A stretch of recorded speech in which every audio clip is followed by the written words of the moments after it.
साथियों, अब मैं अगली कड़ी में एकदम देर न करते हुए आदरणीय करता हूँ।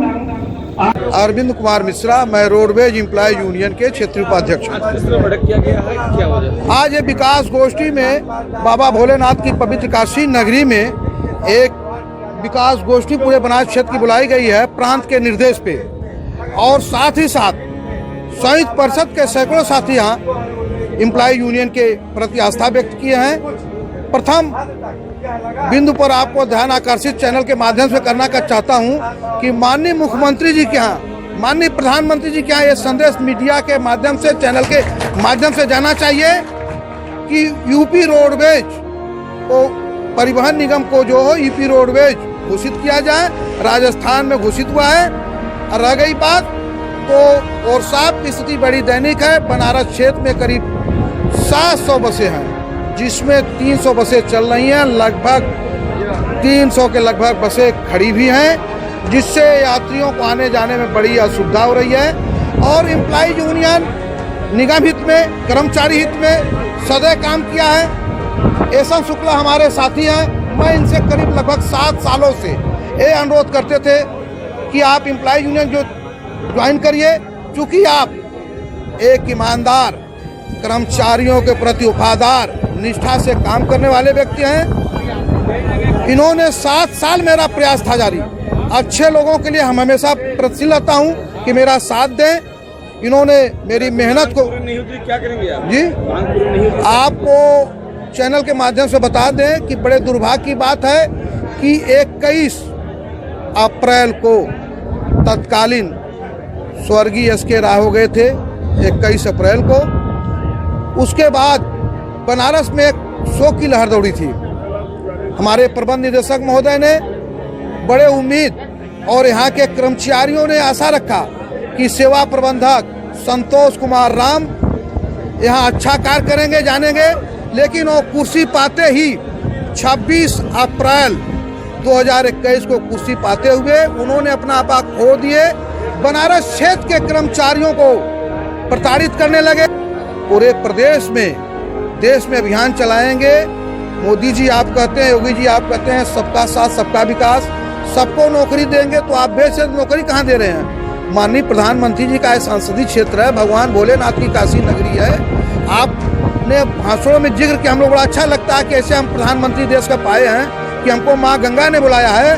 तो माँ गंगा आपको आशीर्वाद दी है, बाबा भोलेनाथ आपको आशीर्वाद दिए हैं, तो आप देश में जो छवि, जो आपने विश्व में एक छवि बनाए हैं, उस छवि का निखार आप प्रदेश के, देश के जनता के काम आवे और सबको नौकरी दें। कोरोना काल में स्थिति बड़ी खराब है। आप लोगों को मालूम होना चाहिए कि माननीय परिवहन मंत्री जी से, मुख्यमंत्री जी से अनुरोध करना चाहता हूं कि इसको भी उत्तर प्रदेश सरकार घोषित करें, परिवहन निगम को। और जो राज्य कर्मचारियों को डीए दिया जा रहा है 27, वो भी उत्तर प्रदेश परिवहन निगम के कर्मचारियों को मिलना चाहिए।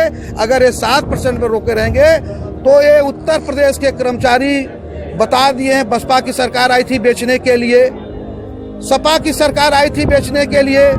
ये नारा लगाते हैं रोडवेज वाले, सड़क पर गली गली के रहने वाले हैं कि अगर वो यूपी रोडवेज परिवहन निगम को किसी की गलती तो उसको सत्ता से बेदखल कर दिया जाता है। आप लोगों के चैनल के माध्यम से कहा गया था, यदि सरकार समय रहते चेत नहीं लेती है तो अगले साल चुनाव होने वाला विधानसभा का, योगी जी के लिए दिक्कत साबित कर देंगे कर्मचारी। नहीं देंगे डीए और इसको राजकीय रोडवेज घोषित नहीं करेंगे तो वोट के हो सकता है कि परिवहन निगम के सारे कर्मचारी बहिष्कार भी करेंगे। संविदा चालक पर चालक को आपने वादा किया था कि हम सत्ता में आते ही इनको मैं नियमित करूंगा। लगभग 4.5 साल योगी जी बीत गया। तो बाबा महाराज ईमानदार आदमी है, तो आपके ईमानदारी में प्रश्न कहां से लग रहा है? आप अधिकारियों को बताएं कि चुनाव से पहले संविदा चालक पर चालकों को नियमित घोषित करें। मैं बाबा भोलेनाथ से प्रार्थना करता हूं, चैनल से प्रार्थना करता हूं कि ये मोदी जी तक और योगी जी तक पहुंचावें कि सभी संविदा के चालक पर चालक नियमित हो।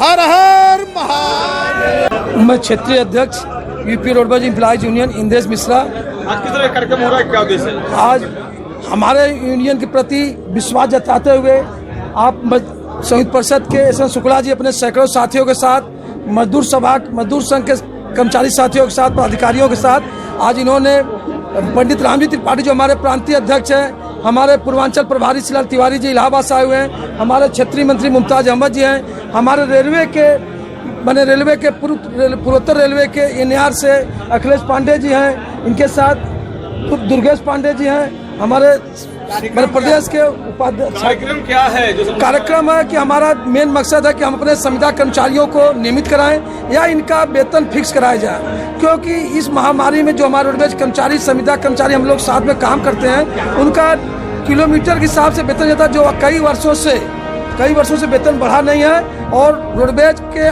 पार्ट्स की कमी कारण सरकार को हम लोग मांग करते हैं इस मंच के माध्यम से सरकार से कि रोडवेज के पार्ट्स कमी कारण सभी बसें संचालित नहीं हो पा रही हैं। ये कोरोना काल में चाहे कोई घटना हो, हमारे रोडवेज के चालक परिचालक, हमारे यहाँ के स्टाफ सब मेहनत करते हैं। हम इस सरकार से मांग करते हैं कि हमारे 28% जो महंगाई भत्ता मात्र हम लोग को मिलता है, 7% महंगाई भत्ता बढ़ाया जाए, संविदा को नियमित किया जाए, नहीं नियमित किया जाता उनको इतना मूल वेतन फिक्स किया जाए, फिक्सेशन किया जाए कि अपने परिवार का अच्छा भरण पोषण कर सके। यही सब देखते हुए हमारे एम्प्लॉइज के मैंने साथ जुड़े हमारे संस्कुला को मैं बहुत दिल से धन्यवाद। रेलवे हमारे पांडे जी हमारे भाई सामान जैसे हैं, हम लोग मित्र हैं सभी का। मैंने देश के बारे में सोचते हैं, लेकिन हमारे जैसे रेलवे के कई मांगे इन्होंने अपने मजबूत लड़ाई से सही बात रखते हुए अपने कई मांग पूरी करा चुके हैं। इसमें इनका भी सहयोग चाहिए कि हमारे भी जो इंसानियत के नाते हमारे रोडवेज के जो संविदा चालक परिचालक है, इनको भी नियमित कराने में इनका भी सहयोग हमने मांगा हूँ, इसलिए इन्होंने अपना सहयोग दिया, इसके लिए मैं बहुत बहुत धन्यवाद इनको देता हूँ। बहुत अच्छी पहल की है यूपी रोडवेज एम्प्लॉइज यूनियन ने, क्योंकि सभी कर्मचारी हैं और कर्मचारियों का हित संरक्षित होना अति आवश्यक है और संगठन का मूल उद्देश्य होता है कर्मचारी के हितों की रक्षा करना। और हम अपने भाइयों के साथ की लड़ाई में साथ इसलिए हैं क्योंकि यहाँ संविदा कर्मियों की बहुत सारी समस्याएं हैं। संविदा कर्मियों का नियमितीकरण नहीं हो पा रहा है, उनके वेतन का फिक्सेशन नहीं हो पा रहा है। साथ ही साथ जिस तरीके से हम अपने रेलवे में हालात फेस करते हैं, हमारे साथ सबसे बड़ी समस्या क्या है कि आज रेलवे में भी कर्मचारियों की कमी बहुत ज़्यादा है और कर्मचारियों के ऊपर कार्य का बहुत ज़्यादा दबाव हो गया है। समान स्थिति है रोडवेज में भी है। रोडवेज में कर्मचारियों के ऊपर कार्य का बहुत दबाव है, वैकेंसीज बहुत ज़्यादा खाली हैं और भर्तियां हो नहीं रही हैं। 2022 में आप लोग चुनाव दिखाएंगे इस बार? देखिए 2022 सिर्फ चुनाव तक ही नहीं है, यह जो आवाज़ उठ रही है ये सिर्फ यूपी स्टेट में आप कहिए कि रोडवेज यूनियन की बात हो, रेलवे यूनियन की बात हो, शिक्षक संघ की बात हो, ये आवाज़ें उठ रही हैं क्योंकि इसमें और चीज़ें आती हैं। जैसे एक लड़ाई है एनपीएस की, तमाम हमारे युवा साथी जिनको पेंशन नहीं मिलता है वो पेंशन की लड़ाई में साथ एकजुट हो रहे हैं और धीरे धीरे यह लड़ाई देखिएगा ये राष्ट्रव्यापी आंदोलन का स्वरूप ले लेगी और सारे संगठन, मैं बता तो रहा हूँ कि मांग पूरी नहीं होती है तो हर जोर जुर्म की टक्कर में संघर्ष हमारा नारा है। तो संघर्ष तो होता रहेगा, लेकिन इसको राष्ट्रव्यापी आंदोलन का स्वरूप देने का कार्य किया जाएगा और सभी विभागों के सभी संस्थान को मिला करके राष्ट्रीय स्तर पर एक जन आंदोलन खड़ा किया जाएगा।